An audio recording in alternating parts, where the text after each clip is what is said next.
మన సూర్యాపేట పట్టణంలో ఉండబడిన శ్రీ శ్రీ శ్రీ ఇంద్రవెల్లి ముత్యాలమ్మ బోనాల సందర్భంగా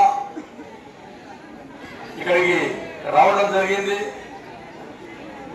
ఈ ఆలయ కమిటీ అధ్యక్షులు బైరు వెంకయ్య గారు, అదేవిధంగా మరి పాలకవర్గం, మాజీ కౌన్సిలర్ సీనియర్ కౌన్సిలర్ బైరు దుర్గయ్య గారు, అదేవిధంగా మాజీ కౌన్సిలర్ శబరి గారు, రాపర్తి శ్రీనివాస్ గారు, ఇక్కడ విచ్చేసిన మన పట్టణ పార్టీ అధ్యక్షులు అంజద్ అలీ గారు, పట్టణ యువజన కాంగ్రెస్ అధ్యక్షులు సాయి గారు, ఇతర మిత్రులందరికీ కూడా హృదయపూర్వకంగా అమ్మవారి బోనాల పండుగ సందర్భంగా అందరికీ కూడా శుభాకాంక్షలు తెలియపరుస్తా ఉన్నాను.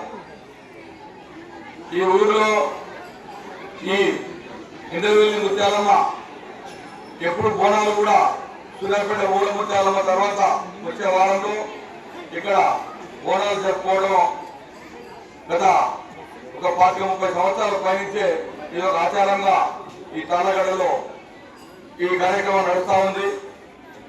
మన ప్రియతమ నాయకులు మాజీ మంత్రివర్యులు సూర్యాపేట ఇన్ఛార్జ్ దామోదర్ రెడ్డి గారు ఈ ఆలయానికి ఒక 30 సార్ల పైనే ప్రతి సంవత్సరం కూడా అమ్మవారిని వారు దర్శించుకోవడం జరుగుతూ ఉన్నది. దాంట్లో భాగంగా పోయిన సంవత్సరం బోనాల సందర్భంగా ఇక్కడికి వచ్చినప్పుడు ఇక్కడ ఉన్న స్థానిక పెద్దలందరూ కూడా ఆలయ కమిటీ పాలకవర్గం కూడా దామోదర్ రెడ్డి గారిని ఈ ప్రాంగణం సీసీ చేయమని కోరడం జరిగింది. కోరిన వెంటనే పెద్దలు మన ప్రీతమ నాయకులు దామోదర్ రెడ్డి గారు ఈ కార్యక్రమం తీసుకోమని చెప్పి నాకు సరోదర్ రెడ్డి గారికి భాస్కర్ గారికి మాకు పురమాయించడం జరిగింది. దాంట్లో భాగంగానే ఈ సంవత్సరం ఈ సీసీ నిర్మాణం కూడా చేయించడం జరిగింది. ఈ కార్యక్రమంలో ఈ ప్రాంత ప్రజలు, ఈ సూర్యాపేట పట్టణంలో ఉండబడ్డ ప్రజలు అందరూ కూడా అమ్మవారి దయతోటి, అమ్మవారి జీవనతోటి, సుఖశాంతులతో, వారి పంటలతో ఈ ప్రాంతం, ఎందుకంటే ఇప్పటికి కూడా ఈ ప్రాంతంలో చుట్టుపక్కల కూడా వ్యవసాయ ఆధారిత కుటుంబాలు చాలా ఉన్నాయి. కాబట్టి అందరూ కూడా ఈ ప్రజలకు మంచి జరగాలని అమ్మవారిని కోరుకోవడం జరిగింది. భగవంతుని ఆశీర్వాదం, అమ్మవారి ఆశీర్వాదంతో మరొచ్చే బోనాల పండుగ వరకు ఖచ్చితంగా దామోదర్ రెడ్డి గారు ఈ ఆలయాన్ని సందర్శించాలని కూడా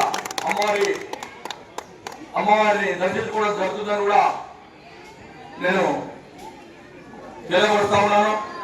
ఈ కార్యక్రమంలో ఉన్న అందరికీ కూడా శుభాకాంక్షలు తెలియపరుస్తాం.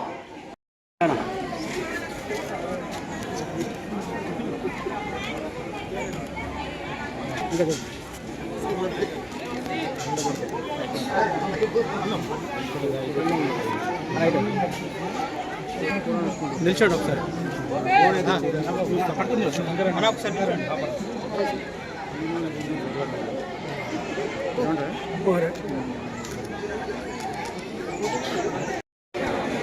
బోనాల సందర్భంగా ఇక్కడ తాళ్ళగడ్డలోని ఇంద్రవెల్లి ముత్యాలమ్మ దేవస్థానాన్ని దర్శించుకోవడం జరిగింది.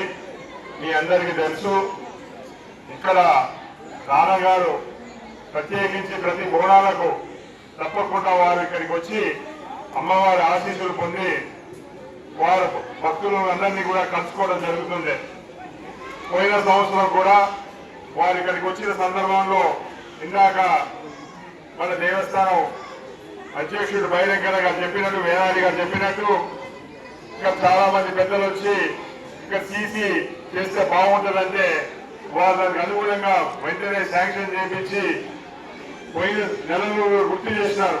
అరే మరి వచ్చే నెల బోనాలు వస్తున్నాయి, అది కంప్లీట్ అయిందా కాలేదా కనుక్కో, కాకపోతే వెంటనే ఆ వర్క్ కంప్లీట్ చేయమని చెప్పి గుర్తు పెట్టుకుని కూడా చెప్పిన సంగతి మీకు తీసుకొస్తున్నారు. ఎందుకంటే ఒకసారి మాటిస్తే వెనుకపోయే వ్యక్తి కాదు దామోదర్ గారు.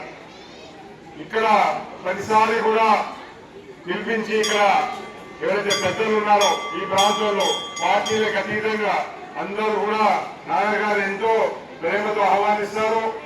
ఇక్కడ ఉన్న మన సీనియర్ కౌన్సిలర్స్ రాపర్తి శ్రీని గారు అయితేంది, అదేవిధంగా మాజీ డైరెక్టర్ రాంబాబు గారు అయితేంది, అదేవిధంగా బైరంకన్ అయితేంది, అంజద్ అలీ గారు అయితేంది, ఒడ్డు సాయి అయితేంది, అదేవిధంగా శబరి గారు అయితేంది, అందరూ కూడా మన పట్టణ అధ్యక్షుడు వారైతేంది బయలు దుర్గయ్య గారు ప్రత్యేకించి ఎప్పుడు కూడా బోనాలు వారి ఇంటికాంచెలు ఎత్తుకొని నాన్నగారు అక్కడ కూడా ఇది ఆనవాయితీ పాటించారు. ఈ సంవత్సరం కూడా బయలు దుర్గయ్య గారి ఇంటికాంచెలే వారి కుటుంబ సభ్యులతో బోనం ఎత్తించి మరి ఇక్కడికి రావడం జరిగింది. చాలా సంతోషం. ఎందుకంటే మొట్టమొదటి ఈరోజు బోనాల్లో చాలా కార్యక్రమాలు ఉన్నాయి, కానీ మొదటిసారి అంటే మొట్టమొదటి కార్యక్రమం తాళగడలో పెట్టుకున్నాను. ఎందుకంటే ఇక్కడ చాలా తొందరగా ప్రోగ్రాం స్టార్ట్ అవుతుందని చెప్పి అందరు మహిళలు భక్తులు వచ్చే ముందే మనం కూడా రావాలనే ఆలోచనతో ఈరోజు రావడం జరిగింది. మరోసారి భక్తులందరికీ శుభాకాంక్షలు తెలియజేసుకుంటూ, ఎట్లయితే నాన్నగారు మీ కమిటీ ఆలయ కమిటీ వెంట ఎట్లయితే ఉన్నారో నేను కూడా అదే విధంగా ఉంటానని చెప్పి మాటిస్తూ, మీకే సమస్య ఉన్నా, చిన్న సమస్య పెద్ద సమస్య ఉన్నా తప్పకుండా నా దృష్టికి తీసుకురండి. తీసుకొస్తే తప్పకుండా పరిష్కారం చేసే ప్రయత్నం చేస్తానని చెప్పి హామీ ఇస్తూ, ఆర్చి నిర్మాణం చేస్తే బాగుంటుందని తప్పకుండా పరిశీలన చేద్దాం, తప్పకుండా ఆలోచన చేద్దాం. మీ కోరికలని అమ్మవారు తీర్చాలని చెప్పి అందరికీ సుఖ సంతోషాలతో చూడాలని చెప్పి మనసారా కోరుకుంటూ, తప్పకుండా ఇంకోసారి కార్యక్రమంలో నాన్నగారితో మిమ్మల్ని కలుసుకుంటా తెలియజేస్తుంటూ సెలవు తీసుకుంటాం. 26 సీట్లకు వస్తుంది కాబట్టి ఈ 4 వార్డుల్లో కూడా మన పార్టీ అభ్యర్థిని గెలిపించండి. ఖచ్చితంగా మీ కోరికను దామోడి గారి దృష్టికి తీసుకుపోయి ఈ దామోడి గారికి 4 వార్డులు గెలిపించి వారి కార్యక్రమంగా ఇప్పించి మనం దాని తర్వాత ఈ ఆర్సీల విషయం కూడా ఖచ్చితంగా ఈ కార్యక్రమం నిర్వహించండి. దామోదర్ రెడ్డి గారు కూడా ఆ కార్యక్రమం తీరుస్తారని కూడా దామోడి గారి తరఫున సెలవు